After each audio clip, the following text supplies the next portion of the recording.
Je vous remercie de votre présence et je reprends un peu l'argument ou les arguments que nous avions partagés la semaine dernière. Je reviens un petit peu sur la définition de la ruine. J'avais insisté sur le fait, la fois dernière, que les ruines sont un pont entre passé et présent, par définition. Les ruines, nous les voyons dans le présent, mais leur être plonge ses racines dans une plus ou moins longue histoire. Deuxièmement, les ruines sont un subtil équilibre entre mémoire et oubli. Nous avons tendance à privilégier, en quelque sorte, l'oubli, c'est-à-dire à tenter, quand nous considérons la question des ruines, de les préserver, de les interpréter, de les restituer, de les réaménager, avec cette idée que si on ne le fait pas, quelque chose de la substance du passé, et à travers le passé de notre propre expérience du présent, s'en va. Mais nous devons aussi penser au fait que les ruines, en elles-mêmes, ne sont pas que mémoire. Elles sont oublies parce que des parts d'elles-mêmes, des parts de la structure des ruines ont disparu, bien des usages qui leur étaient propres dans le passé ne sont pas faciles à reconstituer. Et nous pouvons même aller plus loin en pensant que si la société, les sociétés, dans leur souci de préserver le passé,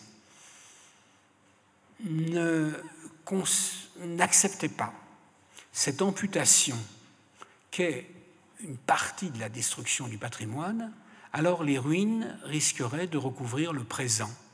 Et il y a chez Borges une très belle nouvelle qui s'appelle Le Collège des cartographes, qui met en scène un empereur d'un pays inconnu qui voulait disposer de la plus belle des cartes possibles. Et que donc, il fait d'abord édifier une carte au 50e, puis une carte au 20e, puis une carte au 10e, finalement une carte à l'échelle 1. Que peut-il y avoir de mieux que cette échelle? Et alors, brusquement, on s'aperçoit qu'un culte trop empressé des monuments fait que les monuments deviennent invisibles et recouvrent le présent. Donc, quand je parle de négociation entre passé et présent, d'équilibre entre mémoire et oubli, je fais allusion à cela, que chaque société est confrontée à un passé, et évidemment à son propre présent, et que dans cette négociation s'articule le sens proprement structural des ruines, leur nécessité, le fait qu'elles sont absolument nécessaires à toute société, à tout groupe, parce que la table rase, eh bien, c'est une coupure de soi, une coupure des autres. Alors évidemment, il y a dans chaque société une tendance à conserver et protéger les ruines, et une autre qui, pour des raisons à la fois fonctionnelles, historiques, idéologiques, politiques, peut les mener à les détruire. Mais que partout, dans un état et dans un équilibre plus ou moins instable, ces deux attitudes coexistent. Et j'avais insisté la fois dernière sur le monde égyptien, je vais y revenir aujourd'hui. Nous allons donc traiter des Égyptiens, des Mésopotamiens et des Chinois. Et les Égyptiens nous apparaissent, et les Grecs l'ont dit plus que tout le monde, que les Égyptiens étaient si persuadés des valeurs du passé qu'elles recouvraient leur présent. Et qu'ils ne s'intéressaient guère à autre chose que la mémoire du passé. Et pourtant, dans la société égyptienne, il y a des voix dissidentes, nous en verrons d'ailleurs, nous en avons vu la fois dernière, nous en verrons aujourd'hui, qui disent « mais ce passé, peut-être est-il trop angoissant, ce passé peut-être est-il trop menaçant pour que nous puissions nous en accommoder. Alors il faut créer quelque chose de différent. » Et un prêtre un écrivain du Nouvel Empire, qui s'appelait d'un nom étrange Kaka Pérez Sénèbe, écrit un petit texte dans lequel il dit « Je ne veux pas utiliser les écrits des autres, je ne veux pas reproduire leurs paroles, je ne veux utiliser que les mots que j'ai inventés moi, je veux du neuf, je ne veux pas de l'ancien ». C'est pour dire que même dans la plus respectueuse des sociétés qui confient au passé une auréole si puissante, il y avait des voix dissidentes.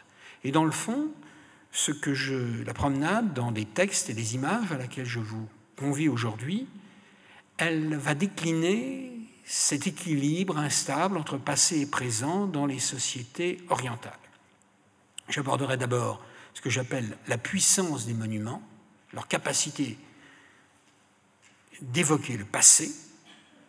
Ensuite, de façon un peu alternative, je considérerai la force de l'écriture et de la poésie. Puis, je tenterai de dégager un certain nombre de champs dans lesquels les mots se font monuments.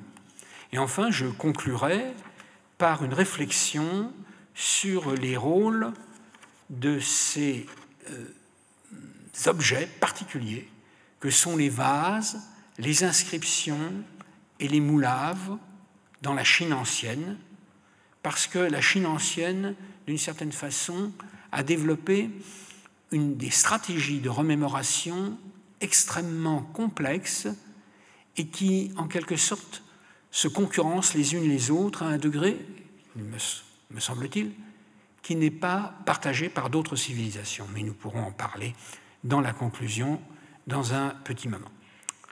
Pour commencer, et pour rester fidèle à Chateaubriand, dont je vous avais entretenu la dernière fois en ouverture, je me réfère à ce petit texte que je trouve emblématique par la qualité de la prose et de l'expression de Chateaubriand, mais emblématique aussi par sa vision. Les ruines changent de caractère en Égypte.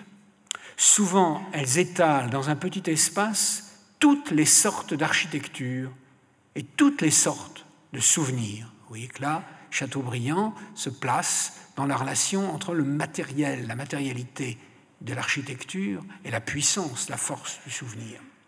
Le sphinx et les colonnes du vieux style égyptien s'élèvent auprès de l'élégante colonne corinthienne. Un morceau d'ordre toscan s'unit à une tour arabesque. D'innombrables débris sont roulés dans le Nil, enterrés dans le sol, cachés sous l'herbe. Des champs de fèves, des rizières, des plaines de trèfles s'étendent alentour. Ce qui est moderne, ce qui est si puissamment évocateur dans les paroles de Chateaubriand, dans les mots de Chateaubriand, c'est cette conception de la ruine comme une accumulation de vestiges d'époques différentes, une ruine qui plonge ses racines dans un passé très ancien, mais qui est présente dans une modernité qu'expriment les champs de fèves, les rizières. Chateaubriand est un amateur de ruines, mais le paysage de l'Égypte moderne qu'il observe fait partie de sa réflexion. Les pyramides ont toujours interrogé les esprits. Et quand les Européens se sont trouvés face à face avec ces pyramides, ils ont eu un choc que Napoléon a exprimé peut-être plus que quiconque dans la phrase célèbre que vous connaissez tous. Mais c'est oublier que dans la tradition culturelle arabe elle-même, les pyramides étaient un objet de réflexion et un objet d'admiration. Chez Ali Baghdadi, un ingénieur mathématicien de la fin du XIIe siècle, du début du XIIIe, elles sont définies comme un projet, je dirais, d'ingénieur. Si vous y réfléchissez, vous découvrirez que les plus nobles intelligences s'y sont employées à construire les pyramides et que les plus grands esprits y sont pour quelque chose. Les âmes les plus éclairées leur ont dédié tous leurs efforts. Les savoirs des ingénieurs les ont réalisés comme un exemple de leur plus haute capacité. Les pyramides sont presque capables de parler de leurs bâtisseurs, de nous faire connaître leur statut, de nous renseigner sur leur science, leur intelligence et de relater leur biographie et leur chronique. Voilà une interprétation, je dirais, optimiste, technique et culturelle à la fois, qui pense qu'à un bon observateur, nous dirions aujourd'hui un bon archéologue, rien n'est interdit et que même si on n'est pas capable de déchiffrer, à ce moment-là on ne l'était pas, les hiéroglyphes, on peut comprendre cette sublimité technique des pyramides. Et ce genre d'approche contraste avec une autre qui n'est pas exclusive. Elle est d'un célèbre prosateur du XVe siècle, donc il y a quelques siècles de distance entre ces deux textes, mais cette vision des pyramides, très différente de celle de son prédécesseur ou de Chateaubriand, voit les pyramides d'une façon poétique. Les pyramides défient l'esprit des hommes intelligents et les rêves les plus extravagants deviennent insignifiants face à leur immensité. Leur surface est polie, elles ont une forme triangulaire et sont si hautes qu'une flèche lancée vers leur sommet ne les peut atteindre. Je ne sais, car toute méditation tourne court face à elles et toute conjecture est troublée par leur splendeur, si elles sont les tombes de rois païens, des talismans contre les ravages du sable ou des monuments. Donc, l'auteur ne ferme la porte à aucune explication. Il accepte à la fois qu'elles soient des objets techniques, qu'elles soient des objets religieux ou merveilleux, ou des monuments funéraires ou autres. Il laisse ouvert les interprétations, et dans cette ambiguïté se tisse le lien entre le présent et le passé. La force de la monumentalité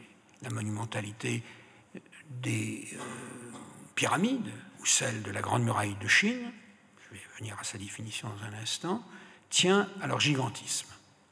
Et ce gigantisme s'exprime dans la révérence au passé. Cette statue, celle du fils d'un des pharaons les plus célèbres, Khéops, qui s'appelait Kawab, donc le fils du pharaon, est conservée au musée du Caire. Et nous en avons sur le rebord et derrière la statue un érudit, lui-même fils de pharaon, c'était Ramsès II, le fameux pharaon, a écrit les conditions de la découverte, l'exhumation et, en quelque sorte, la sublimation de la statue de son lointain prédécesseur. Par le grand maître des chefs d'atelier artisanaux, le prêtre Shem, le fils royal, Kamwaset, Kamwaset c'est son nom en égyptien, Kamois c'est le nom que lui donnent les Grecs, dont le cœur, à cause de la présente statue du fils royal Kawab, qu'il a saisi alors qu'elle était au rebut, aimé de son père, le roi de basse et haute Égypte, Khéops, donc c'était le fils aimé de son père, en bon état, pour lui donner une place dans la faveur des dieux, en compagnie des esprits excellents qui président au château de Ka, à Rosetaou, c'est les Champs-Élysées des Égyptiens, tant il aime les nobles ancêtres qui vivaient auparavant et dont toutes les actions furent remarquables, véritablement utiles, 1 million de fois, que cela dure selon toute vie, stabilité, puissance. Le prêtre Shem, le fils royal Kamwaset, après qu'il eut rétabli tous les rites de ce temple, qui était tombé dans l'oubli de la mémoire des hommes, tandis qu'il faisait creuser un bassin en face d'un sanctuaire vénérable, un travail qu'il avait souhaité lors d'allées et venues pour assainir et apporter de l'eau du Kénet de Képhren pour qu'il soit doué de vie. Le Kénet, c'est une de ces installations hydrauliques. Donc, ce que vous avez là, c'est en quelque sorte une découverte fortuite. Mais cette découverte fortuite, elle est sublimée par l'excavation, l'interprétation, la traduction et l'inscription qui, en quelque sorte, établit une continuité entre le passé et le présent. Et ce Kamwaset, le collègue égyptien qui a étudié son œuvre, nous dit qu'il ne s'est pas contenté de cela. Il a restauré des dizaines de monuments et il a fait apposer des petites inscriptions pour expliquer qu'il les avait bien restaurés en suivant les informations du passé, mais aussi du fait qu'il, Camoys, faisait exécuter dans les monuments funéraires, alors détruits et recouverts de déblais, il identifiait le nom des propriétaires des sépultures et faisait renouveler leur culte. Donc il y a, dans ce souci du passé, un souci religieux, un respect de ce qui a été, mais il y a aussi l'affirmation de la splendeur du passé et de la révérence qu'on lui doit. Les Égyptiens de l'Ancien Empire ou du Moyen Empire étaient persuadés de la pertinence des manifestations du passé. Mais il en allait de même dans une civilisation qui n'était plus une civilisation de la pierre mais de la brique, donc une civilisation soumise à bien des aléas, chez les Mésopotamiens. Et nous disposons, dans la ville d'Assur, en Mésopotamie, d'un extraordinaire monument, qui est une place, dont vous voyez le relevé. Et sur cette place étaient érigés des alignements.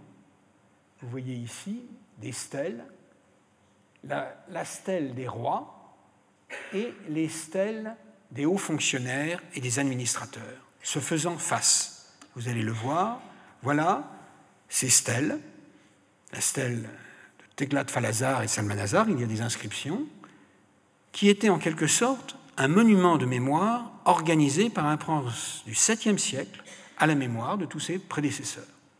Voilà ce que l'excavateur, le fouilleur allemand, a découvert. Voici les blocs en place. Et, vous voyez que les stèles d'Assur sont non seulement un outil de mémoire, mais une reconnaissance, je dirais, intime de la nécessité de se remémorer le passé. Elles incarnent la mise en place d'un scénario du souvenir que portent ces stèles effondrées. Alors nous avons vu la monumentalité égyptienne, la monumentalité mésopotamienne, et il y aurait 1000 exemples. Je vous laisse réfléchir maintenant, avec moi, à ce qu'on appelle la Grande Muraille de Chine, et dont je vous dis tout de suite qu'elle est une invention récente. J'entends par là qu'il n'y avait pas de grande muraille dans la Chine ancienne, il y avait des murailles. Et que ces murailles, construites au fil des premiers siècles de notre ère jusqu'à la dernière des dynasties, correspondaient à un certain nombre d'usages. Et ce n'est que dans le courant du XIXe siècle que s'est élaboré, en quelque sorte, le mythe d'une unique grande muraille, dont voici un des tracés, et qui est restauré somptueusement sur des portions énormes, qui font de cet objet un des monuments dont même les astronautes russes disaient qu'on pouvait les voir des satellites dans l'espace. Dans les faits, encore une fois, je n'ai pas le temps d'aller plus loin aujourd'hui sur leur interprétation, la muraille est un des outils du contrôle du territoire dans l'Empire chinois, et chaque empereur ou chaque gouverneur a dû contribuer à fournir ces murailles, à construire ces murailles. Elles ne se sont imposées que comme muraille unique que dans une conscience de l'histoire qui s'est développée au XIXe siècle. Avant, la muraille était l'un des outils, en quelque sorte, de l'affirmation territoriale du pouvoir. Mais ces murailles existent depuis longtemps. Et dans un texte qui a été magnifiquement traduit par un professeur de Yale, Stephen Owen, un responsable de la construction d'une muraille au 5e siècle de notre ère raconte une découverte extraordinaire qu'il a faite pendant l'excavation. Pendant que je fouillais un fossé au nord du mur de la fortification de l'Est, nous étions descendus à une profondeur de plusieurs verges quand nous trouvâmes une tombe ancienne. Aucune marque n'indiquait au-dessus la présence d'une sépulture et aucune tuile n'avait été utilisée pour le sarcophage, seulement du bois. Dans le sarcophage, il y avait 2 cercueils très précisément carrés, sans armure. Pour les vases destinés aux défunts, nous trouvâmes à peu près 20 types différents de vases de bronze et de laque, la plupart d'entre eux de forme insolite, et nous ne fûmes pas capables de les identifier tous. Il y avait aussi plus de 20 personnages de bois, chacun de 3 pieds de long. Au moment même où la tombe fut ouverte, nous pûmes voir qu'il s'agissait de figurines humaines, mais quand nous les touchions ou les effleurions avec quelque chose, elles se désintégraient en poussière dans nos mains. On pense à une célèbre scène de Fellini, Roma. Sur le haut du cercueil, il y avait plus de 100 pièces, Wushu de Han. Dans l'eau, il y avait des tiges de canne à sucre en même temps que des noyaux de prunes et des grains de melon qui flottaient sans être le moins du monde pourris. Donc on sent une espèce de conservation par le sol d'une réalité qui remonte à plusieurs siècles. L'inscription funéraire n'avait pas survécu. Aussi fûmes-nous incapables de fixer la date et l'âge de la tombe. Monseigneur me commanda que ceux qui travaillaient sur la fortification les enfouissent à nouveau sous la colline de l'Est. Et là, avec du porc et du vin, nous procédâmes à une cérémonie pour les morts, sans connaître leur nom, sans savoir s'ils étaient proches de nous ou lointains. Nous leur donnâmes le nom provisoire de maître et maîtresse obscure. Donc, le découvreur, dont nous verrons l'identité tout à l'heure, est confronté à un problème. Il est capable de comprendre qu'il s'agit de tombes, qu'il est capable d'identifier même les paraphernalia qui ont été nécessaires au rituel, mais il ne trouve pas les noms de ceux, il s'attendait à une inscription lisible qui puisse lui donner ces noms, et elle vient à manquer. Alors, après ce procès-verbal, qui est probablement l'un des plus anciens rapports de fouilles techniques, positifs et rationnels que je connaisse, vient un poème qui est en quelque sorte destiné à combler les puissances de l'oubli, à remplacer l'anonymat par un lien, et ce lien est profondément poétique. Dans la 7e année de l'ère Yuanhua, 430 après Jésus-Christ, le 14e jour du 9e mois, le baron Zulin, directeur des études et clerc du censorat, chargé de l'administration de l'arsenal, chancelier général, magistrat de Linzang, prépara la cérémonie du porc et du vin et la présenta avec respect aux esprits du maître et de la maîtresse obscure. Donc, voilà une titulature d'un personnage qui s'identifie dans son rôle social, dans son rôle politique, dans son rôle administratif, et qui rend hommage aux inconnus que le hasard de son métier de bâtisseur de murailles et de contrôleur lui ont permis de découvrir. J'ai rassemblé cette multitude laborieuse, bâtir des remparts de terre était ma charge, je suis allé jusqu'aux profondeurs des sources pour construire le fossé, j'ai amassé de la terre pour la fondation des murailles, ce sarcophage solitaire a été ouvert, 2 cercueils y reposaient. Les couffins furent mis de côté en signe de deuil, les bêches éparpillées tandis que nos larmes ruisselaient. Si l'on pense à vous, bonnes gens, quel était l'âge où vous viviez? Combien de temps êtes-vous restés dans la beauté des corps? À quel moment votre âme s'en est-elle allée? En un âge avancé ou en une mort prématurée? Étiez-vous éminent ou obscur? L'inscription funéraire a disparu. Aucune trace de vous ne nous est parvenue. Où sont maintenant vos descendants? Et où étaient vos prédécesseurs il y a bien longtemps? Vos noms et vos actions furent-ils méprisables ou honorables? Donc il y a là une réflexion mélancolique qui suit le rapport technique de la fouille sur le destin des hommes, la brièveté de la vie et la continuité de la mémoire, une continuité qui est inscrite dans le sol. Face à ces éléments matériels, face à cette sublimité de l'architecture, s'opposent pourtant d'autres forces, les forces de l'écriture et de la poésie. En contraste avec l'inscription égyptienne sur laquelle j'ai ouvert cet exposé, voilà ce minuscule oursin fossile, vieux de plusieurs millions d'années, qui est inscrit de signes hiéroglyphiques que vous voyez là, et dont la transcription, qui a été donnée par un égyptologue italien, signifie tout simplement ceci: trouvé au sud de la carrière de Sobdoa par le prêtre Chanefer.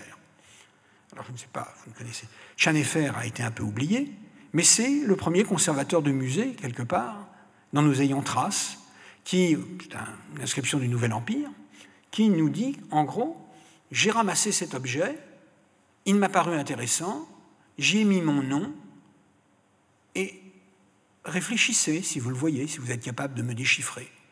Il ne nous dit pas ce qu'il pensait de cet objet. Il ne nous dit pas dans quel but il l'a ramassé. C'est une curiosité privée, personnelle, mais parfaitement assumée, par laquelle ce personnage identifie une passion pour un fragment, pour quelque chose qui vient de très loin, dans le temps ou l'espace, ou les deux peut-être.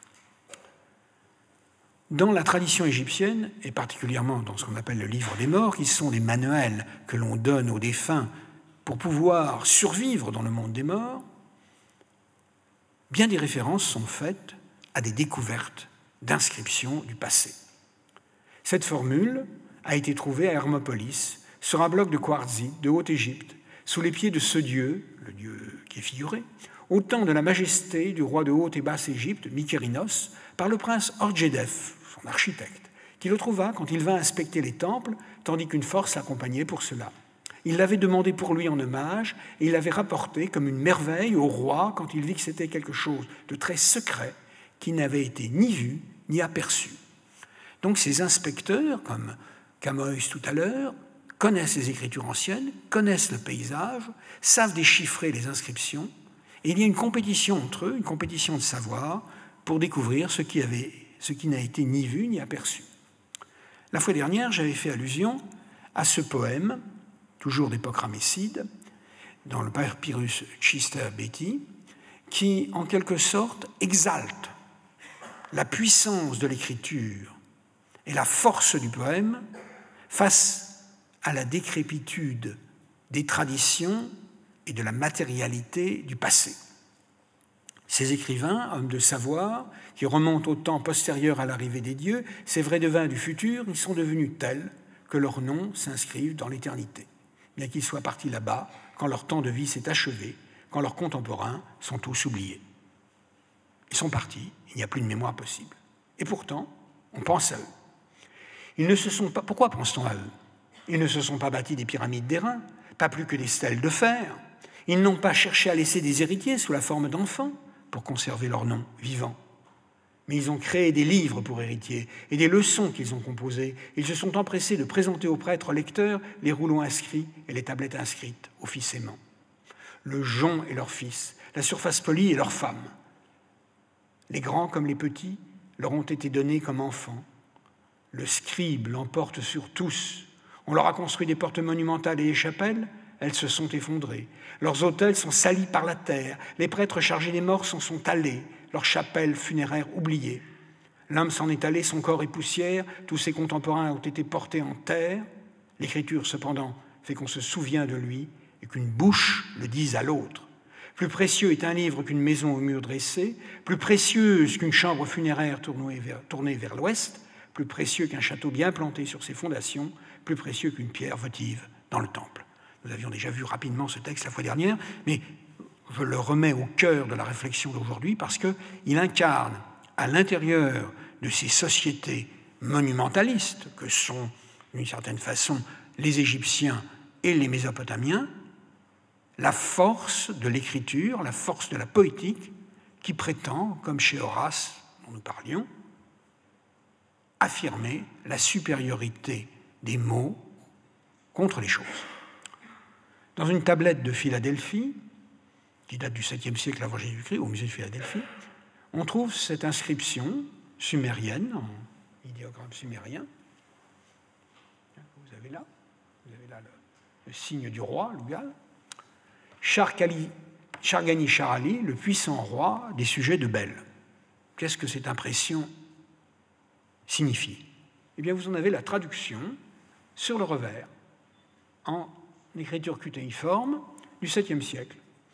Et elle vous dit « Empreinte d'une pierre inscrite que Nabou-Zerlizir le scribe a vue dans le palais du roi Naram-Shin à Agadé. » Donc, un peu comme le scribe égyptien de tout à l'heure, mais d'une façon plus érudite, voilà un scribe qui a trouvé une inscription intéressante, en a donné un témoignage, l'empreinte. L'empreinte, nous le verrons tout à l'heure, est un des outils de la transmission du passé au présent, un des outils de la défense, en quelque sorte, de la matérialité du passé. Dans la tradition mésopotamienne, ce genre de découverte peut avoir des conséquences très importantes. Dans un coffret découvert dans une des cités d'Assyrie, un coffret en céramique, on a trouvé une inscription dédiée,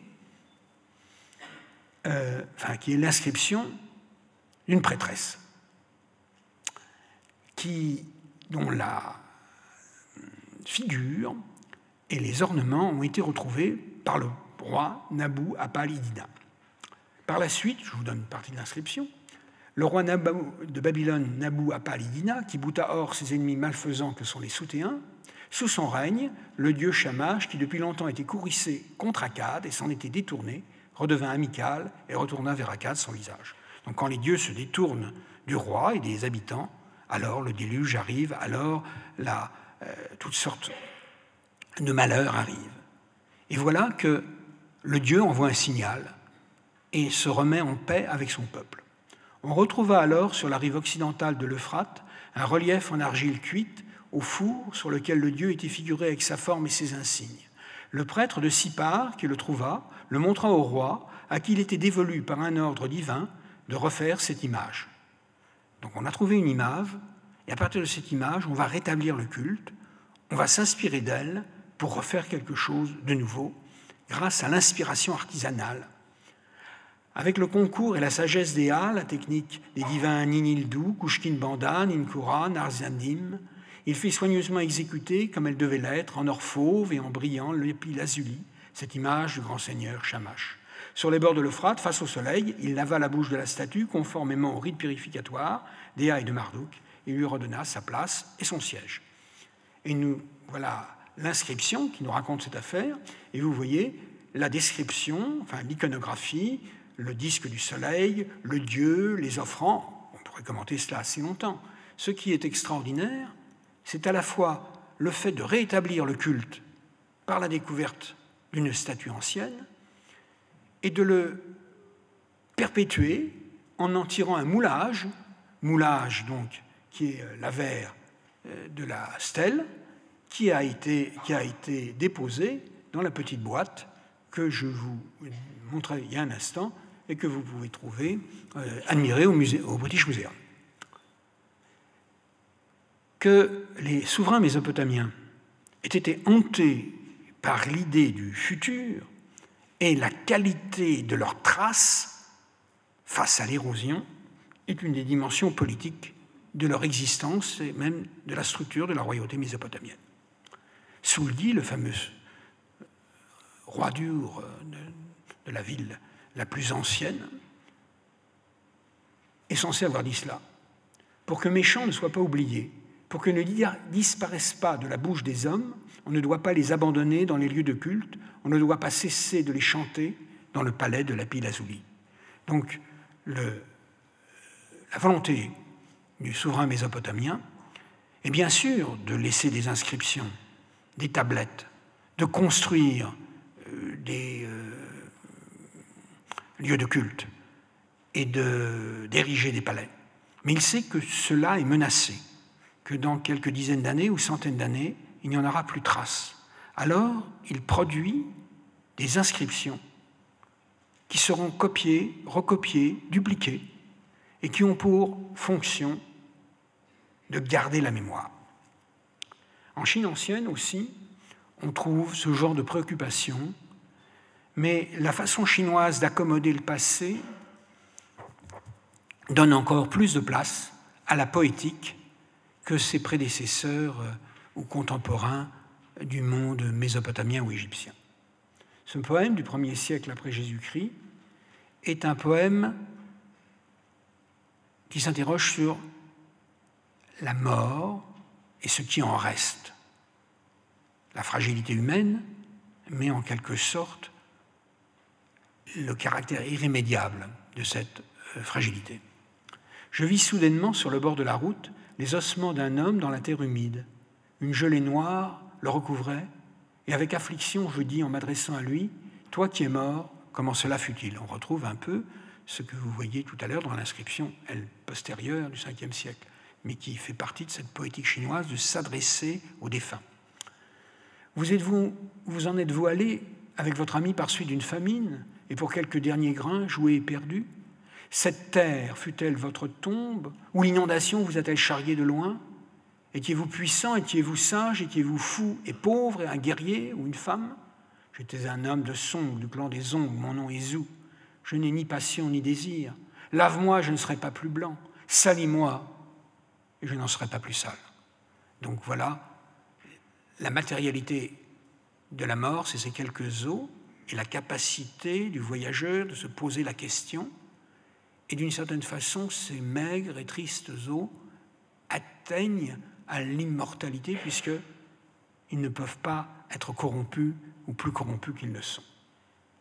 Le chant d'une pointe de flèche en provenance du champ de bataille de Changping, qui a été étudié encore dans le livre de Stephen Owen, auquel je faisais référence tout à l'heure, Remembrances, est un poème classique qui met en jeu la mémoire, mais une mémoire qui s'incarne dans un fragment.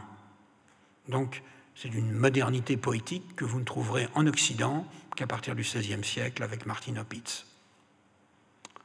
Et enfin, certains poètes italiens, puis Martin Opitz. Cendres de lac, poudre d'os, grains de cinabre.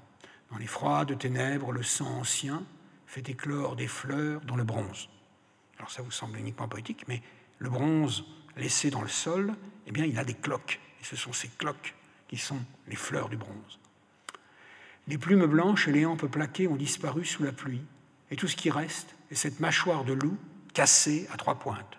Donc cet os, c'est une mâchoire de loup qui a été la pointe de la flèche.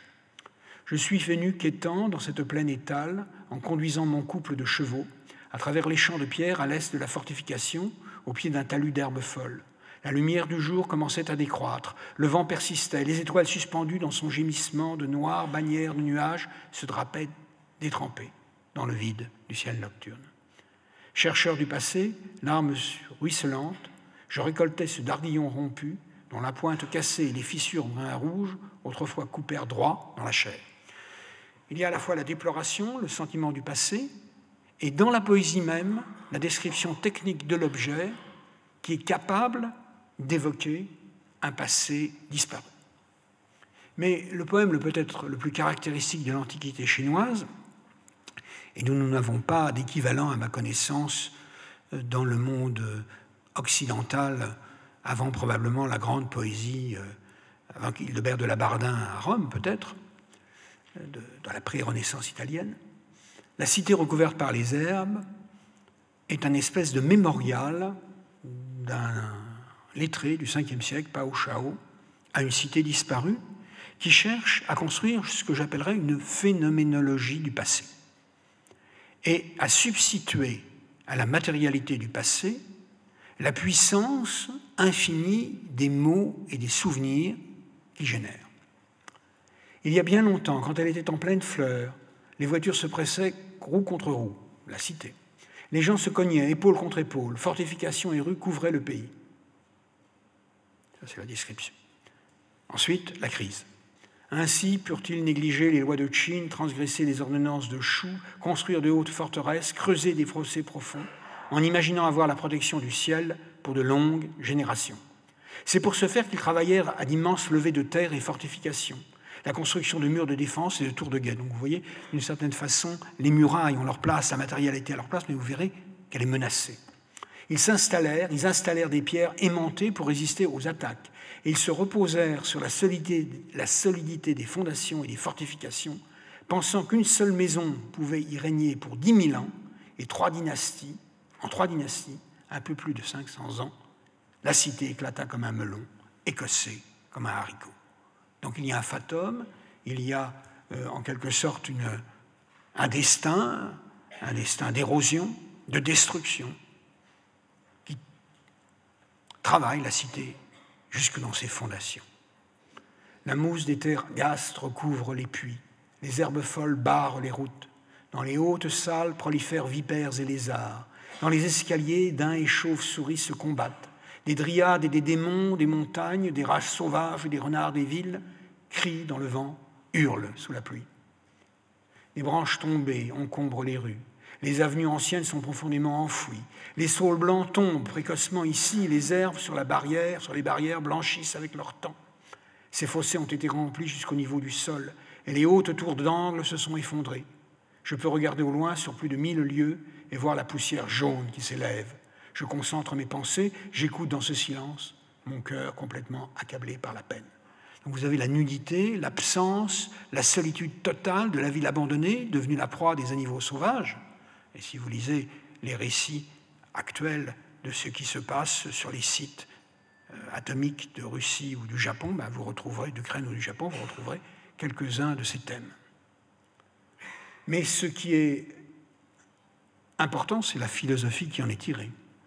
De tout cela, douceur s'en est allée, feux se sont éteints, la lumière a décru, les échos se sont tus.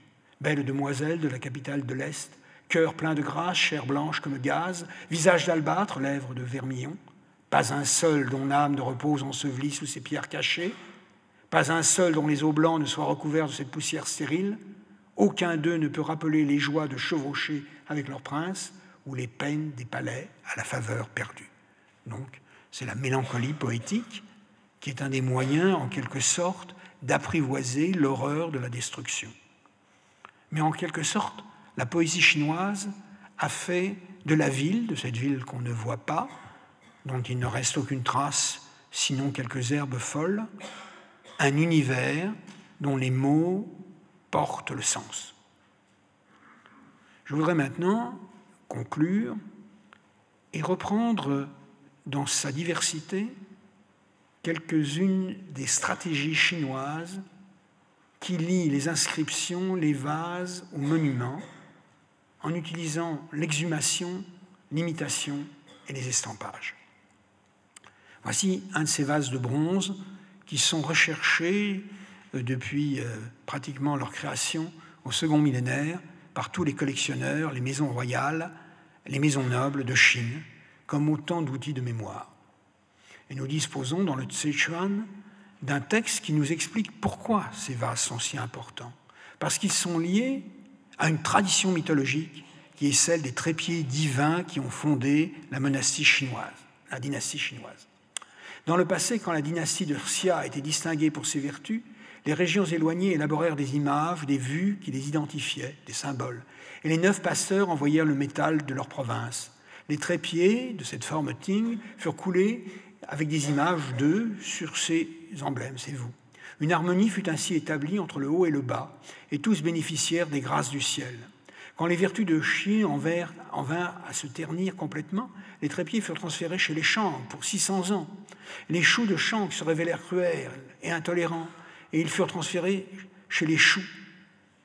Quand la vertu est digne de louange et brillante, les trépieds, quoique petits, deviennent très lourds. Quand c'est le contraire, noirceur et désordre, même s'ils sont très grands, ils deviennent très légers. Les trépieds sont en quelque sorte le signe du pouvoir, mais l'indice de la qualité des gouvernants. Quand les trépieds ne valent plus rien, les gouvernants ne valent plus rien. Et quand ils disparaissent, c'est le pouvoir qui s'effondre. Le ciel accorde ses grâces à la vertu intelligente et ses faveurs demeurent. Le roi Sheng retint les trépieds à Xiu et il prédit que la dynastie durerait 30 règnes sur 700 ans. Quoique la vertu de Shu ait décliné, les décrets du ciel ne sont pas encore changés. On ne doit pas poser de questions sur le poids des trépieds. On ne doit pas poser de questions sur le poids des trépieds, parce que si on la pose, on voit que le pouvoir est nu. Et voilà quelques-uns de ces trépieds originaux et leurs représentations en porcelaine ou leurs représentations en lac. Les catalogues de trépieds, non pas mythologiques, mais des trépieds cultuels qui sont courants dans toute la Chine ancienne et médiévale, que vous trouvez dans les premiers traités. Voici une impression du XIIe siècle, bien avant que les Occidentaux n'aient inventé l'imprimerie. Et voilà un cabinet d'amateurs du XVIe siècle en train de discuter la valeur, l'intérêt, le rôle de ces objets de collection. À partir du XIIe siècle, les Song, les historiens et les antiquaires de la Chine élaborent une doctrine antiquaire qui repose essentiellement sur la collection de parcelles directes du passé que sont les estampes, les estampages. Et un des grands théoriciens et inventeurs de l'estampage a en quelque sorte décliné les raisons qui l'ont conduit à faire de l'estampage quelque chose qui pour lui est encore peut-être plus important que le document lui-même, en quelque sorte à transmuter la valeur historique du monument dans une image plus fidèle que le monument lui-même. Craignant que copier directement les inscriptions puisse générer des erreurs, j'ai décidé de monter les estampages eux-mêmes et de les relier ensemble. Sachant qu'une collection aussi large que la mienne, que celle-là, est destinée à être dispersée, j'ai sélectionné les informations essentielles qui concernent les inscriptions et je les ai intégrées dans un catalogue séparé de colophons où j'ai enregistré les faits qu'ils contiennent et qui peuvent être utiles à corriger la tradition textuelle historique. Mon seul espoir est qu'ils puissent être transmis aux érudits du futur comme une contribution au savoir. Donc, ils s'effacent par cette technique des estampages face à la nécessité de connaissance et à celle de la transmission. Quand j'étais enfant, j'avais une copie d'une inscription, de cette inscription, grâce à laquelle je m'exerçais à la calligraphie. À cette époque, la gravure était complète et en excellentes conditions. 20 ans plus tard, quand j'obtins cette copie, les caractères gravés étaient gravement détériorés et incomplets, à ce qu'on voit ici. Ému par le fait que toutes les choses matérielles sont promises à une ruine finale, et réalisant que même la pierre et le métal, malgré toute leur solidité, ne sont pas éternels, je décidai de les collecter et de relever les inscriptions qui nous sont parvenues des temps anciens et de les préserver. Là, on retrouve comme un écho de cette poésie d'Ovide que je citais la dernière fois sur la non-pérennité des choses, la dégradation de toute chose matérielle et les moyens d'y faire face, par le poème, par l'estampage, par la connaissance. Les mots sont tellement abîmés que la plus grande part de l'inscription ne peut plus être lue. On a l'impression que Huiyang-Xu traduit le latin de la fameuse inscription d'Ozon sur les lettres dispersées. Le fait est que toute chose matérielle, inévitablement, se dégrade et va à la ruine, on dirait le discours de Pythagore.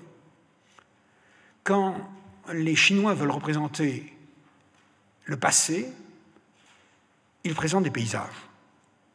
Et il n'y a jamais d'image dans cette culture de la ruine qui est la culture chinoise, que Wu Hong a présenté ici il y a quelques mois et qu'il a magnifiquement illustré dans un livre que je vous recommande sur les ruines en Chine.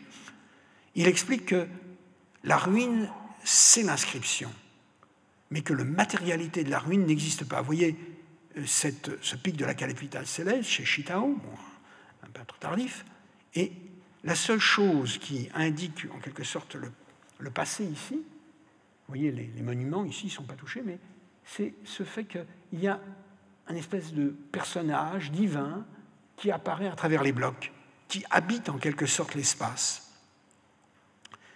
Mais une encre sur soie du XIVe siècle exprime cela encore peut-être de façon plus forte. Vous voyez un personnage sur son cheval, son assistant ici. Vous voyez l'arbre desséché et l'inscription, la tortue qui la porte et la pierre. Mais si vous regardez de plus près la pierre, eh bien, elle n'est pas inscrite. En quelque sorte, la ruine, c'est l'arbre, c'est cette pierre blanche sur laquelle comme une pierre polie sur laquelle peut s'incarner bien des messages, mais ce n'est pas un objet matériel. Et une autre réflexion nous permet de le comprendre un peu mieux. En Chine, existe cette tradition qu'on appelle depuis Huiyang-Xu d'ailleurs les moyas, les inscriptions gigantesques que l'on trouve sur des rochers, sur des collines. En voici une, dont vous voyez la taille. Et vous voyez comment lever un estampage, une inscription pareille, est un exercice à la fois physique, psychologique et technique. Et voilà un commentaire. Nous n'avons que l'estampage, nous n'avons pas l'inscription, qui est donnée par cet auteur et qui explique pourquoi l'estampage est si important.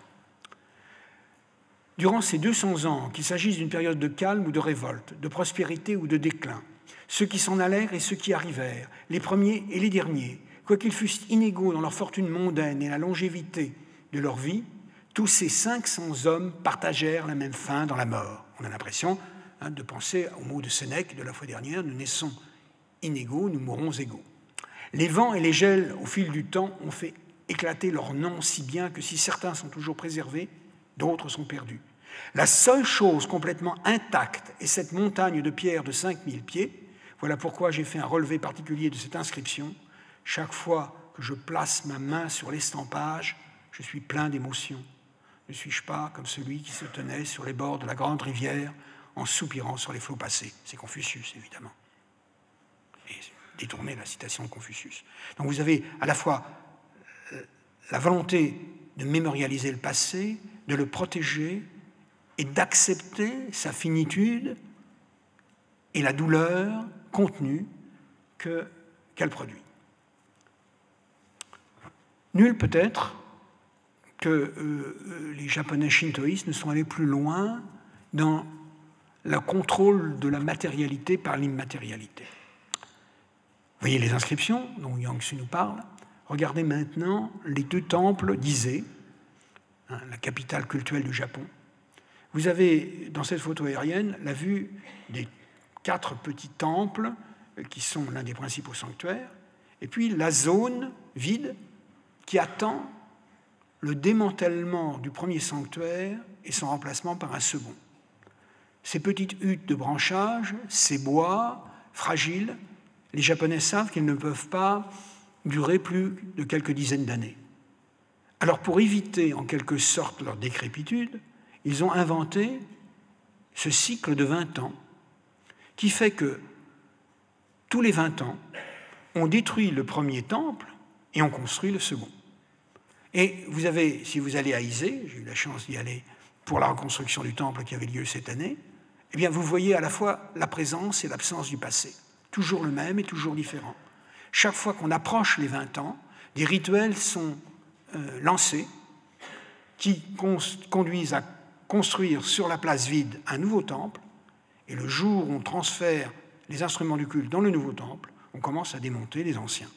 Voilà la splendeur de ces édifices, toujours anciens et toujours neufs, toujours les mêmes et toujours différents. Et en conclusion, je vous propose un autre poème, qui n'est pas un poème chinois, mais un poème d'un écrivain et archéologue français, Victor Ségalen. Il a publié ce poème qui fait partie des stèles à Pékin en 1912, lors d'une mission archéologique.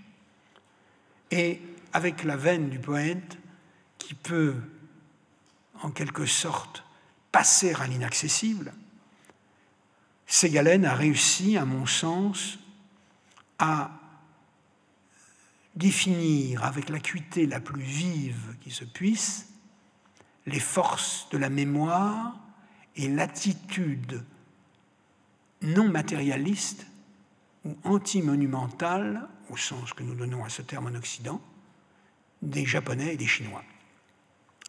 Ces barbares, c'est nous les Occidentaux, écartant le bois et la brique et la terre, bâtissent dans le roc afin de bâtir éternel. Ils vénèrent des tombeaux dont la gloire est d'exister encore, des ponts renommés d'être vieux et des temples de pierre trop durs dont pas une assise ne joue. Ils vantent que leur ciment durcit avec les soleils, les lunes meurent en polissant leurs dalles, rien ne disjoint la durée dont ils s'affublent, ces ignorants, ces barbares. Vous, fils de Han, dont la sagesse atteint 10 000 années et 10 000 milliers d'années, gardez-vous de cette méprise. Rien d'immobile n'échappe aux dents affamées des Aves. La durée n'est point le sort du solide. L'immuable n'habite pas vos murs, mais en vous, homme lent, homme continuel.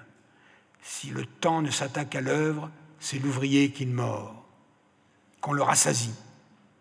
Ces troncs pleins de sève, ces sous-couleurs vivantes, ces ors que la pluie lave et que le soleil éteint.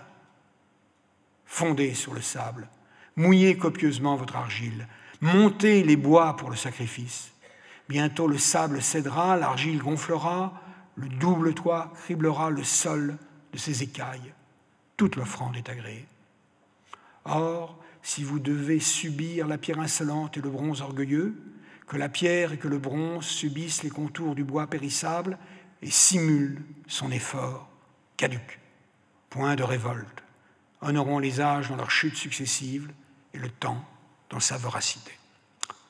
Je pense que Ségalen a rendu mieux que quiconque et mieux que tout historien ou sociologue pourrait le faire cette double tension entre le matériel et l'immatériel, entre le poétique et le monument, et que la force de ce poème est en quelque sorte de nous placer au cœur de la machine à fabriquer la mémoire. Comment se rappelle-t-on? Comment préserve-t-on le passé par des stratégies, des techniques qui sont à la fois simples et contradictoires? Et de ces contradictions qui opposent les sociétés les unes aux autres, et à l'intérieur des sociétés, un certain nombre de praticiens ou de philosophes aux autres, nous trouvons la diversité des façons humaines de concevoir le passé et de donner une place à ce petit résidu que nous appelons les ruines. Et nous, si vous le voulez bien, nous en parlerons pour le monde médiéval, occidental et oriental un peu plus la fois prochaine. Mais s'il y a des questions, je reste à votre disposition.